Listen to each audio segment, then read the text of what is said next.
Best training, zero fees, embedded systems, scholarship test ద్వారా 100% free seat సాధించండి. ఇప్పటికీ నాకు తెలిసి నేను కొన్ని వేల ఇంటర్వ్యూలు చేసి ఉంటా. నేను ఏమని, ఈ దేశంలో ఎవరికన్నా చంపాలనిపించినా చచ్చిపోవాలనిపించినా కొద్దిగా టైం తీసుకొని నా దగ్గరికి రండి, ఒక మంచి సమాజాన్ని నిర్మిద్దాము, మంచిగా కష్టపడదాము, ఒక మంచి వాతావరణాన్ని క్రియేట్ చేసి మనం ఒక వ్యక్తులకు నమ్మకాన్ని కల్పిద్దాము, ఓకే, ఒక మంచి సమాజాన్ని నిర్మిద్దామని చెప్తే ఎవడు ముందుకు రాడు. అంటే నేను చెప్పేది జనాలకు రీచ్ కావటం లేదా, లేకపోతే దానికి అద్దప్ప వేరే సొల్యూషన్ లేదనుకుంటున్నారా?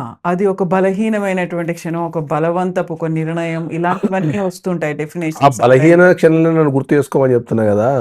నేనేం మొత్తం అడిలో లేను కదా, హైదరాబాద్ నట్టాడు సెంటర్లో ఉన్నా నేను.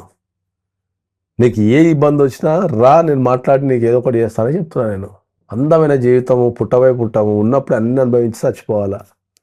ఆ పిల్లగాని, అది అంబర్పేట పిల్లగాని ముఖం చూస్తే అయితే అసలు ఎంత హీరో లెక్కన్నాడు. సీరియస్, శశాంక్ అంట 27 years, హీరో లెక్కన్నాడు. మరి అమ్మ జీవితం చచ్చిపోవడం నాకు అర్థం కాదు.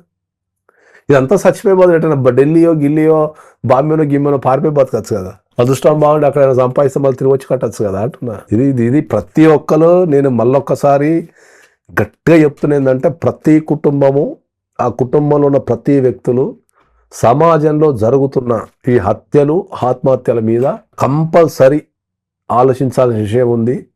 కుటుంబాన్ని కంపల్సరీ పటిష్టం చేయాల్సిన అవసరం ఉంది. ప్రేమలు, వాటి అనుబంధాలని మనము పెంచి ఒకరి కోసం ఒకరు మనం ఉన్నాము, ఒకరి కోసం ఒక కష్టపడాల, జీవితం అంటే అందరూ ఉండాలి మన చుట్టూ అని చెప్పి మనం దానిపైన పోరాటం చేయాల్సిన అవసరం ఉంది.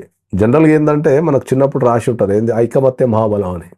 అసలు అది ఎవరికైనా గుర్తుందో లేదో అసలు మర్చిపోయాను కదా. ఇప్పుడు పుడుకునే మాట్లాడితే నాకు కింద కామెంట్లలో వేస్తూనే ఉంటారు, పోవా నువ్వు చెప్పడానికి వచ్చినావు అండి. అది ఎందుకు రాసిండు ఐకమత్య మహాబలం అని? ఒకరికొకరు తోడు ఉంటే స్ట్రాంగ్ అవుతుంది రిలేషన్షిప్. ఒంటరితనం కూడా దూరం అయిపోతుంది. ఒంటరితనం ఎక్కడి నుంచి వస్తుంది చెప్పు, అది కూడా అర్థం కాదు. ఒంటరితనం పదంలోనే ఉంది. ఒంటరిగా ఉండటమే ఒంటరితనం. అంటే నువ్వు ఎవరితో ఫ్రెండ్షిప్ చేయకనో, ఎవరితో తిరగకనో, నీకు వ్యవస్థగా నమ్మకం లేకనో, నిన్ను జీవితంలో కూడా మోసం చేసో తోని ఒంటరితనం ఏర్పడుతుంది. ఆ ఒంటరితనం ఏర్పడినప్పుడు ఏమవుతుంది, నాకెవరు లేరని ఒక ఫీలింగ్ వస్తుంది. ఈ సూత్రం చెప్పి నా నోరు పోతుంది కానీ ప్రజలలో మాట్లాడడం లేదు. ఎంత సింప్లిఫై చేసి జీవిత సత్యాల్ని ఎంత సింప్లిఫై చేసి అందరికీ అరటిపండు ఒలిచిపెట్టినట్టు చెప్తున్నా నేను. Life is not a rocket science. ఏం చెప్తున్నా, ఒక వ్యక్తి ఆత్మహత్య చేసుకోవడం కానీ హత్య చేయటం కానీ ఈ రెండు ఎప్పుడు చేస్తారు అంటే ఏంటంటే, నాకు ఈ ప్రపంచంలో ఎవరూ లేరు అనే ఫీలింగ్ వాళ్ళ మనసులో వస్తుంది ఫస్ట్. ఓకే, నాకు ఈ ప్రపంచంలో ఎవరూ లేరు అనే ఒక ఫీలింగ్ మనసులో వచ్చినప్పుడు వాళ్ళు చంపడం కానీ చావడం కానీ చేస్తారు. ఇంత సింప్లిఫై చేసి చెప్తున్నా. మీరు ఏం చేయాలా, స్ట్రాంగ్ ఉండాలంటే సాధ్యమైనంత మందితో ఫ్రెండ్షిప్ చేయాలా, సాధ్యమైనంత మందితో ఫ్రెండ్షిప్ చేయాలా, సాధ్యమైనంత వరకు సహాయం చేయాలా. మనిషి జీవిత విధానం మారింది. ఏం మారింది, మనం చేసే ప్రతి ట్రాన్సాక్షన్ నెగిటివ్ చూడటం అలవాటు అయిపోయింది మనకు. ప్రతి ట్రాన్సాక్షన్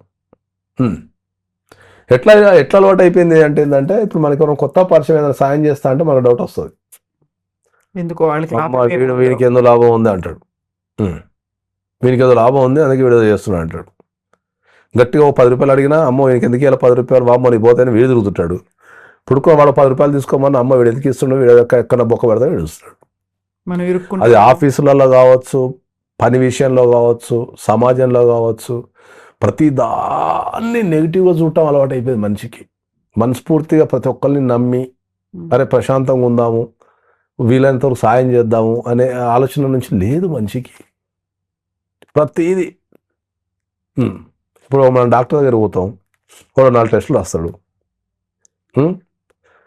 అమ్మో 4 టెస్టులు రాసిందంటే సంపాదిస్తున్నాం అనుకుంటారు. హాస్పిటల్ దోచుకుంటున్నాయి.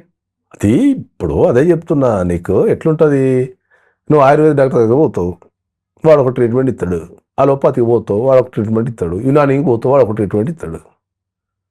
అలోపతిలో అన్నీ వాళ్ళు మిషన్ల మీద ఆధారపడతారు. ఇప్పుడు నువ్వు అలోపతికి పోయి సార్ వాళ్ళు టెస్టులు రాస్తున్నారు సార్ అంటే వాళ్ళకి అదే నేర్పుతారు చదువులలో. వాడికి ఏ రోగం వచ్చినా టెస్ట్ చేయరావే, ఆ టెస్ట్లో నీకు క్లియర్గా కనిపిస్తుంది, కనిపించినప్పుడు వాళ్ళు కరెక్ట్ మందులు రాస్తారు, పర్ఫెక్ట్గా సూట్ అయిందని రాస్తారు. ఎవిడెన్స్ బేస్డ్ అంటారు. కాబట్టి ఈ ధోరణి ఇట్లా కొనసాగితే ఇవాళ ఒక్కరోజే నాకు తెలిసి ఒక 10 నుంచి 15 మంది వాళ్ళు ఇంతసేపు మనం మాట్లాడుకున్నట్టు పేపర్ చూస్తే, ఈనాడు పేపర్ ఇవాళ మీరు ఓపెన్ చేసి చూస్తే ఇవన్నీ ఉంటాయి అని చెప్పి అన్నీ ఉంటాయి. ఇవాళ ఒక్కరోజే 10 నుంచి 15 మంది. అందుకనే మనము అదే ఇంతకుముందు ఒకసారి చాలా సందర్భాలు చెప్పినా కూడా, ఈ భారతదేశంలో ఈ కొత్త లేటెస్ట్ జనరేషన్ ప్రకారం కుటుంబాలలో, ఓన్లీ కుటుంబాల గురించి మాట్లాడుతున్నాం, మళ్ళీ వేరేటి పక్కన పెడితే కుటుంబానికి సంబంధించి ఎవ్రీ 5 నిమిషాలకి ఒక హత్య కానీ ఒక ఆత్మహత్య కానీ దేశంలో జరుగుతుంది. ఎవ్రీ 5 మినిట్స్కి ఈ కుటుంబాలలో ఎవ్రీ 5 మినిట్స్కి ఒక హత్య కానీ ఒక ఆత్మహత్య కానీ జరుగుతుంది. ఇప్పుడు లూటీలో ఇంకోటో అవి కాదు, వాళ్ళు అవి వేరు, ఆ క్రైమ్ వేరు. That's what I'm telling. Purely కుటుంబానికి సంబంధించి ఎమోషన్స్తోని, ప్రేమ విఫలమైపోయిందనో, చదువులనో, ఆర్థిక ఇబ్బందులనో, నాకెవరు లేరనో, రోగాలనో, కుటుంబ క్రైమ్ ఇది, ఫ్యామిలీ క్రైమ్ ఇది. ఎవ్రీ 5 నిమిషాలకు ఒక హత్య కానీ ఒక ఆత్మహత్య కానీ జరుగుతుంది.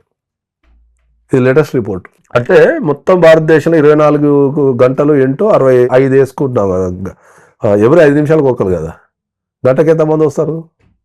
నాకు తెలిసి 10 మంది వస్తారు అనుకుంటా. అట్లా దేశం మొత్తం మీద నాకు తెలిసి 5 నిమిషాల కంటే 10 నిమిషాలకి ఇద్దరు ఇంటూ 6 12 మంది, గంటకు 12 మంది చచ్చిపోతున్నారు. దీన్ని మనం గమనించినంత కాలం, కుటుంబ వ్యవస్థ పటిష్టంగా లేనంత కాలం ఇంకా హత్యలు ఆత్మహత్యలు పెరుగుతూనే ఉంటాయి. కుటుంబ వ్యవస్థ పటిష్టంగా లేకపోవడం ఏంటి? ప్రపంచమంతా మన కుటుంబ వ్యవస్థ గురించి మాట్లాడుకుంటుంది. మన దగ్గర ఉన్నటువంటి దృఢమైనటువంటి బంధాలు కావచ్చు, ప్రేమలు, ఆప్యాయతలు, అనుబంధాలు, ఇవన్నీ కూడా మాట్లాడుకొని మనలాగా మారాలని వాళ్ళు చూస్తున్నారు. సంవత్సరాల తరబడి వింటూ వస్తుంది ఇదే కదా. మనకేమి మీరు కథనా క్వశ్చన్ వేసింది కదా. ఇప్పుడు ప్రపంచంలో ఉన్న దేశాలన్నీ కుటుంబాలలో క్రైమ్ లేదు, వాళ్ళకి జనరల్ క్రైమ్ ఉంది. కుటుంబాలలో క్రైమ్ లేదు. ప్రపంచ కంట్రీస్లో, డెవలప్డ్ కంట్రీస్లో ఫ్యామిలీ క్రైమ్ లేదు, అంటే ఇంట్లో జరుపుకోవడం లేదు. వాళ్ళకి జనరల్ క్రైమ్ ఉంది. డ్రగ్స్, సెక్షువల్ అఫెన్సెస్ ఇట్లాంటివి ఉన్నాయి తప్ప ఈ చంపుకునే కార్యక్రమం లేదు వాళ్ళకి. ఇండియాలో ఉంది ఆ చంపుకునే కార్యక్రమం. ఎందుకు చెప్పు? డెవలప్డ్ కంట్రీస్లో డైవర్స్ రావడానికి process average time 6 months. Average time. కొన్ని 1 year పడతాయి, కొన్ని 3 నెలల్లో వస్తాయి, డిపెండ్ అపాన్. కానీ యావరేజ్ టైం తీసుకుంటే 6 months ఒక డైవర్స్ రావడానికి. భారతదేశంలో డైవర్స్ రావడానికి యావరేజ్ టైం 4 years. వాళ్ళ లైఫ్లో అత్యధిక టైంలో ఓ 4 years వాడు యావరేజ్ టైం అది. ఇక కొన్ని అయితే 10 సంవత్సరాలు నడిచినవి ఉన్నాయి, 15 సంవత్సరాలు నడిచినవి ఉన్నాయి, సుప్రీంకోర్టు దాకా పోరాడి ఉన్నాయి. దీనివల్ల ఏమవుతుంది, జనాలకి ఏంటంటే కోర్టుకు పోతే న్యాయం జరగదు అనేది బాగా వాళ్ళ మైండ్లో ఫిక్స్ అయిపోయారు.